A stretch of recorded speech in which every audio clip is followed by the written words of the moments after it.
in just a moment. Are we keeping you up, Jet? Oh, are you fading? 1:30, I almost. I was doing the break. What's up, everybody? Crash here. Welcome back to Crash Against the Spread, where we talk about sports from a betting perspective. It is Tuesday, April 30th, and we have 3 NBA games to talk about. If you do like the content, please like the video, subscribe to the channel. We're trying to grow this one day at a time. You guys are the biggest help in doing that. This is our Play of the Day video. We are coming off a win yesterday with the Oklahoma City Thunder against the Pelicans. They ended up winning by 97-89, or 8, 97-89. They had a pretty close game all the way throughout, except for the fourth quarter. You know, that's where the Pelicans, in my opinion, have been most impressive, being a young team that knows how to close out a basketball game. So even LeBron and the Lakers have had issues with that this year. That's why they couldn't close out 3 of these games that they played against the Nuggets, where they were up 3 quarters in each game. You know, so looking at yesterday's game, they were kind of even through the first 2 quarters, and Denver won the third quarter, and that was the killer. You know, so Jamal Murray hit a shot with 3 seconds left to get them to win the game, 108-106, and in the Lakers season. So Lakers booted in the first round by Denver. Again, at least they won one this time. And our Heat money line play didn't work. So no zigzag for that. That was pretty much the only thing that I was on, other than the Oklahoma City play. But I did have a small parlay. I had 3 bets. In Oklahoma City to cover, I had the Heat money line, and I had a parlay for Lakers +7, Oklahoma City -4 or 5 or whatever I got, 5 I think, and then the Heat money line. So obviously didn't get that, but the big play, what we hammered, was the Thunder. So we're up for the day. On to today, 3 games to talk about. First one up is going to be the Sixers and the Knicks. Knicks are 4-point home favorites. Totals at 203. I like the Knicks in this game. They're back at home. Chance to close it out against a not 100% Philly team.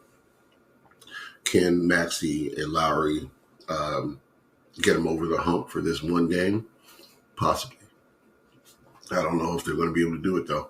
On the road, in a hostile environment, without Joel Embiid 100%. I got to be on the Knicks. Total, I don't know if I really like the over or under.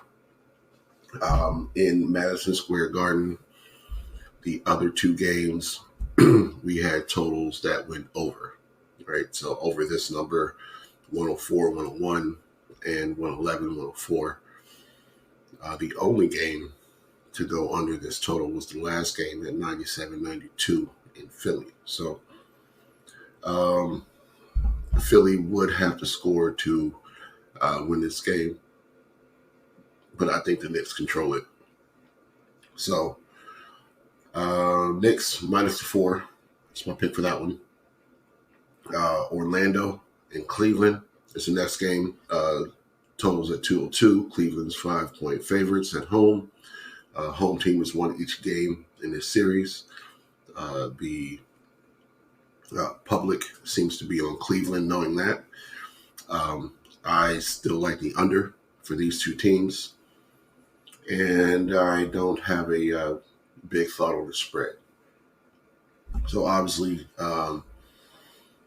everybody's leaning Cleveland because the home team keeps winning these games and looking like the better team in each instance. The under has hit each time except for one, I believe. We have, except for the third game, where Orlando scored 121 to 83. That total was 202. It got to 204.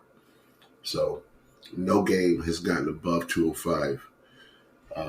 Most games have been well under 202. So still going under with this game. Cleveland won the first two games in Cleveland by double digits. I guess we would lean to them this way too. Magic will have to get one at home to steal the momentum for this series. Final game, we got the Pacers and the Bucks. Bucks are 4-point underdogs at home.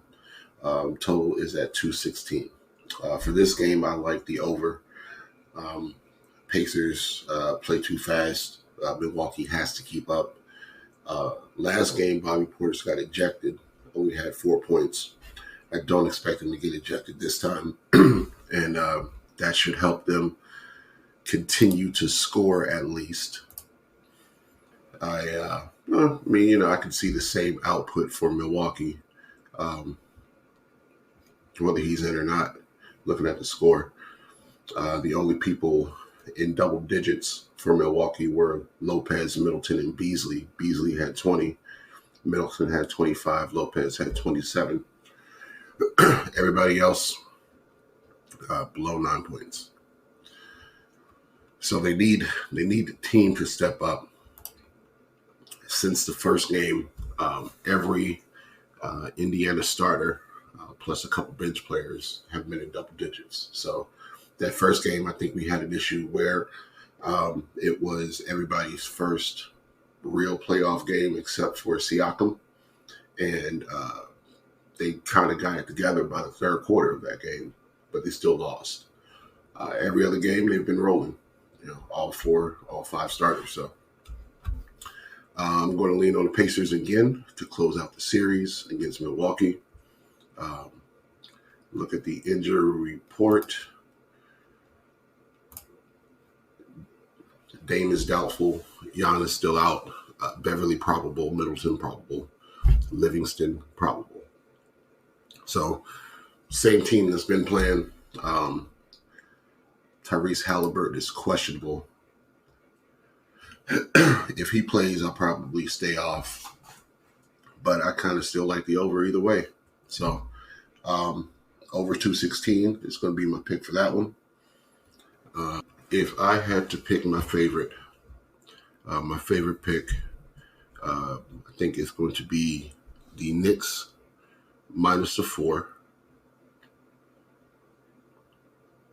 And I think I'm also going to be on the Pacers Bucks over. So those are going to be the play of the day. My favorite out of those two, I think, is the Knicks.